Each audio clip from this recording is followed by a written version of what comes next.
Good morning, class 8th. Dear students, welcome in online class. And as you all know that your chapter number 8 more on C++ is running. In previous class, you learned about variable, constants, and operators, keywords, identifiers, etc. etc. I hope you all understand very well these topics. And जैसा कि आपका operators चल रहा है, तो operators में हमने आपको बताया था कई सारी कैटेगरीज होती हैं ऑपरेटर्स में, जैसे आपका arithmetic operator, logical operator, relational operator, okay, unary operators, assignment operator और कंडीशनल ऑपरेटर। तो बहुत सारे डिफरेंट टॉपिक्स हैं। तो आज का जो टॉपिक है हम लोग एरिथमेटिक ऑपरेटर से शुरू करते हैं। तो डियर स्टूडेंट्स, प्रोग्रामिंग में जो एरिथमेटिक ऑपरेटर्स होते हैं इनका जो यूज होता है वो मैथमेटिकल एक्सप्रेशन के लिए यूज किया जाता है, मैथमेटिकल एक्सप्रेशन। तो अरिथमेटिक ऑपरेटर्स में these operators are used to perform arithmetical operators like addition, subtraction, multiplication, division and modulus operations। तो यहाँ पे डियर स्टूडेंट्स अरिथमेटिक ऑपरेटर में आप देख सकते हो, जैसे आपका प्लस होता है, माइनस होता है, मल्टीप्लिकेशन होता है और डिवीजन होता है, और उसके बाद आपका डिवीजन के अलावा आपका मॉडुलस होता है। ये आपके अरिथमेटिक ऑपरेटर्स के अंतर्गत आते हैं। तो देखिए इसका वर्क क्या होता है, आपका सभी जानते हो, सम, इसका work subtraction, multiplication,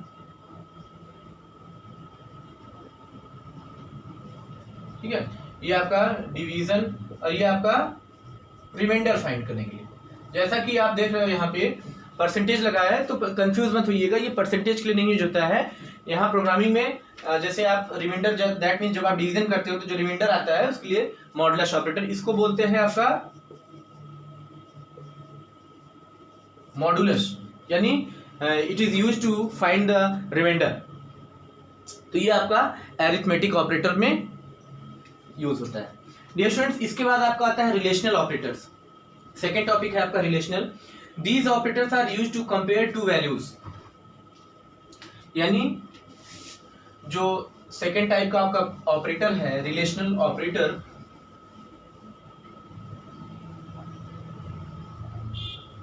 relational operators,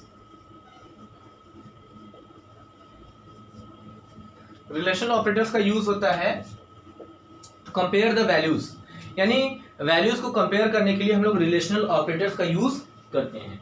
these operators always return either true और false according to the condition, यानी ये जो ऑपरेटर्स होते हैं या तो ये रिटर्न क्या करते हैं, या तो ट्रू या तो फॉल्स, कंडीशन के ऊपर होता है। तो यहाँ पे आप देख सकते हैं, जैसे आपका रिलेशनल ऑपरेटर आपका होता है लेस देन होता है, ग्रेटर देन, लेस देन और इक्वल टू, ग्रेटर देन और इक्वल टू, ठीक है। इसके बाद आपका इक्वल टू होता है और नॉट इक्वल टू होता है। तो equal to, not equal to, ठीक है। तो ये क्या है आपका लेस देन, ये आपका ग्रेटर, ये आपका लेस देन और इक्वल, ये आपका ग्रेटर देन और इक्वल, ये आपका इक्वल टू और ये आपका नॉट, ठीक है, नॉट इक्वल टू। तो ये ऑपरेटर्स हैं आपके रिलेशनल ऑपरेटर के अंतर्गत, इतने ऑपरेटर्स होते हैं। तो लेस देन का मतलब होता है जब हम दो वैल्यूज को कंपेयर करते हैं तो उसमें जो लेस देन वैल्यू होती है उसके लिए। ग्रेटर के लिए हम लोग बड़े नंबर्स को कंपेयर करते हैं।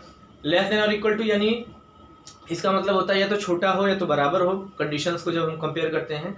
ग्रेटर देन और इक्वल टू मतलब होता है या तो बड़ा हो या बराबर हो, और इक्वल टू का मतलब बराबर, और नॉट इक्वल टू यानी जो इक्वल नहीं है, बराबर नहीं है। तो इस तरह से हम लोग इसको यूज करते हैं। अब इसको हम लोग यूज कैसे करते हैं, जैसे मान लीजिए कि दो वेरिएबल हमारे पास हैं, दो नंबर्स हैं, एक x है और दूसरा y है। तो हम जब कंडीशन लगाएंगे जैसे if x less than y, यानी अगर x जो है y से छोटा है तो ये प्रिंट हो। वो प्रोग्रामिंग में अभी आगे आपको बताएंगे। तो इस तरह से दो वेरिएबल्स यानी दो नंबर्स के ऊपर इन वैल्यूज का, इन ऑपरेटर्स का हम लोग यूज करते हैं प्रोग्रामिंग में। ओके, तो ये आपका रिलेशनल ऑपरेटर हो गया। इसके बाद हम लोग आते हैं, जो नेक्स्ट है आपका लॉजिकल ऑपरेटर्स। तो लॉजिकल ऑपरेटर्स जो होते हैं वो तीन होते हैं आपके, एंड, और नॉट। तीन लॉजिकल ऑपरेटर्स होते हैं। थर्ड है आपका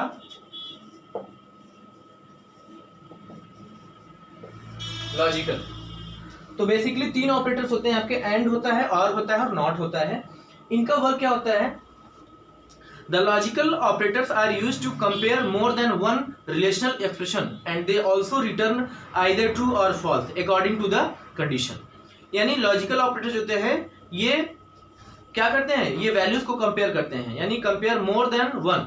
यानी जैसे अभी आपने देखा कि रिलेशनल ऑपरेटर में टू वैल्यूज कंपेयर होती हैं, यहाँ पे क्या होते हैं? मोर देन वन वैल्यूज को कंपेयर कर सकते हैं। और इनमें मेनली तीन होते हैं। एक आपका होता है और, दूसरा आपका होता है एंड, और तीसरा आपका होता है नॉट। ये तीन लॉजिकल ऑपरेटर्स होते हैं। अब और जो होता है, it returns true if any one और more of expressions are true. यानी और जो होता है, या एक से ज्यादा अगर एक्सप्रेशन ट्रू होते हैं तो ये क्या करता है? ट्रू रिटर्न करता है, अदरवाइज ये फॉल्स रिटर्न कर देता है। एंड क्या करता है? It returns true if all the expressions are true, otherwise returns false. ये क्या करता है? और जैसे कि अगर आपने एंड ऑपरेटर लगाया है, अगर सारे एक्सप्रेशन जो है ट्रू है तो ये ट्रू रिटर्न करेगा, या तो नहीं तो फॉल्स करेगा। नॉट क्या करता है? It reverses the logical state of its operand, that is if condition is true then not operator will make it false. तो ये हमेशा कंडीशन में अगर ट्रू भी है तो नॉट ऑपरेटर जो होता है ये फॉल्स ही आंसर में प्रोवाइड करता है। तो ये तीन लॉजिकल ऑपरेटर हैं। ये आप बुक के पेज नंबर 91 पे इन टॉपिक्स को पढ़ सकते हैं, यूज कर सकते हैं। डियर स्टूडेंट्स, अब नेक्स्ट है आपका लॉजिकल ऑपरेटर के बाद यूनरी ऑपरेटर्स। नेक्स्ट आपका है यूनरी ऑपरेटर्स। यानी यूनरी ऑपरेटर्स का हम लोग कैसे यूज करते हैं? For unary operators. तो यूनरी ऑपरेटर्स क्या होते हैं? The operators that are used with only one operand are called unary operators. यानी ऐसे ऑपरेटर्स जो सिर्फ एक ऑपरेंड के साथ यूज होते हैं वो यूनरी ऑपरेटर होते हैं। ठीक है, इसमें बेसिकली आपका होता है प्लस होता है और माइनस होता है। तो कैसे एक ऑपरेंड के साथ यूज करते हैं? जैसे मान लीजिए कि ए और बी दो हैं, तो ए इज इक्वल टू हमने लिख दिया -50, ठीक है। बी इक्वल टू हमने लिख दिया +50। तो ये आपके यूनरी ऑपरेटर्स हैं, यानी सिंगल ऑपरेटर्स यूज हो रहे हैं। अच्छा, इसका वर्क क्या होता है? जैसे यूनरी ऑपरेटर्स में अगर आपने -50 कर दिया तो -50 का मतलब क्या होता है, या +50 आपने कर दिया तो +50 का मतलब क्या होता है।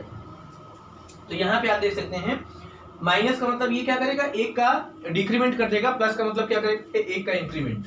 ठीक है, माइनस का मतलब डिक्रीमेंट और प्लस का मतलब इंक्रीमेंट, सिंपली। इसके बाद आते हैं हम लोग असाइनमेंट ऑपरेटर। पांचवा क्या है आपका? Assignment operator. असाइनमेंट ऑपरेटर का मतलब होता है वैल्यू को होल्ड कराना, असाइन कराना। तो ये कैसे यूज में आता है? फिफ्थ है आपका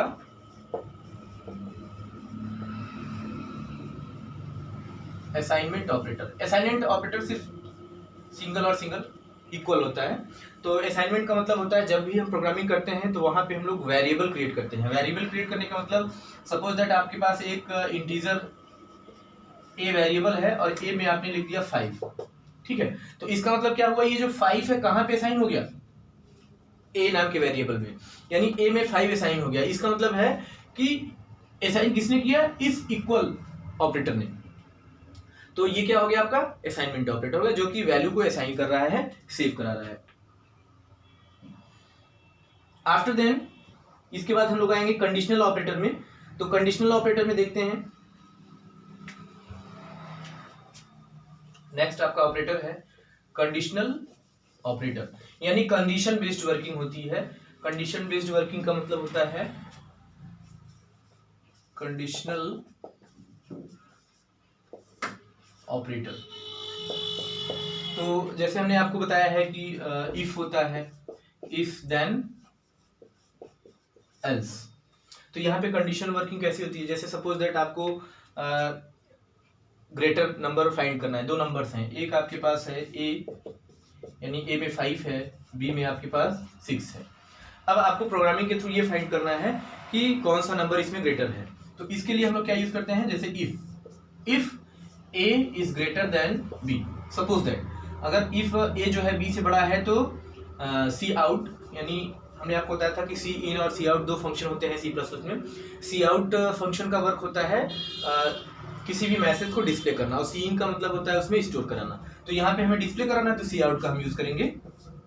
तो सी आउट क्या करेंगे, अगर ए बड़ा है बी से तो ए इज ग्रेटर, एल्स का मतलब अगर ऐसा नहीं है, यानी ए जो है ग्रेटर नहीं है। अगर ए ग्रेटर नहीं है तो कौन सा ग्रेटर हो जाएगा, सब बी, क्योंकि दो ही नंबर्स है। अगर ए ग्रेटर नहीं तो दूसरा होगा, अगर दूसरा नहीं तो पहला वाला होगा। तो else cout B is greater, ठीक है। तो ये हो गया आपका कंडीशन बेस्ड वर्किंग हो गया, कंडीशनल ऑपरेटर हो गया। तो यहाँ पे कंडीशनल ऑपरेटर के बाद वर्किंग स्टार्ट करते हैं। स्टूडेंट्स, कंडीशनल ऑपरेटर यहाँ पे कंप्लीट होता है तो आपके जितने भी टाइप्स ऑफ ऑपरेटर्स थे वो कंप्लीट होते हैं। और आज की क्लास हम लोग यहाँ तक रखते हैं। आज का होमवर्क हम लोग देख लेते हैं और इसके बाद नेक्स्ट क्लास में हम लोग नेक्स्ट टॉपिक के साथ मिलेंगे और उसके बारे में हम लोग लर्न करेंगे।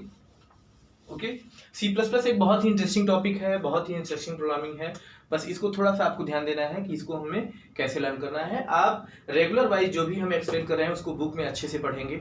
ओके, और इसके बारे में आप ऑनलाइन भी नॉलेज ले सकते हैं। जैसे आप इसमें ऑनलाइन क्लासेस चल रही हैं तो आप नेट पे भी सी प्लस प्लस के बारे में सर्च करके पढ़ सकते हैं कि सी प्लस प्लस में प्रोग्रामिंग कैसी होती है, इसकी बेसिक्स क्या होती हैं, डिफरेंट थिंग्स। ओके, तो यहाँ पे आज हम लोग अब होमवर्क देखते हैं। पहला क्वेश्चन है आपका, explain arithmetic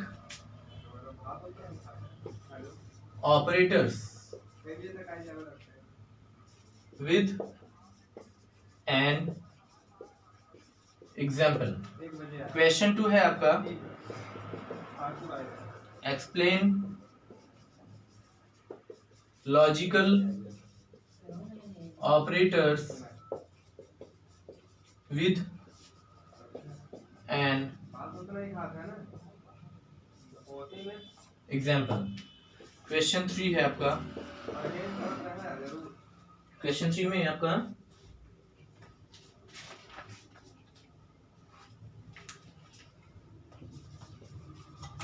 what is the use of unary operators. Okay, then class, आज की क्लास हम लोग यहाँ से एंड करते हैं। ये 3 क्वेश्चन आपको सॉल्व करना है और गूगल क्लासरूम पर अपलोड करना है। Dear students, if you unable to upload your homework on Google classroom then you can send in your classroom. Okay, but आपको भेजना है। कई बच्चे जो है होमवर्क रेगुलर नहीं भेज रहे हैं और उनका मैं नाम भी नोट कर रहा हूं। आप उस दिन एब्सेंट कंसीडर किए जाएंगे जो भी होमवर्क सेंड नहीं कर रहा है। तो अगर गूगल क्लासरूम पर आप उसको अपलोड नहीं कर पा रहे हो, प्रॉब्लम आ रहा है, नेटवर्क इश्यू है, तो जो आपका क्लास ग्रुप बना हुआ है, व्हाट्सएप ग्रुप जो बना हुआ है, उस पर आप अपने होमवर्क को सेंड करें। ओके, देन इसी के साथ आज का वीडियो हम लोग एंड करते हैं। Stay home, stay safe. Thank you class.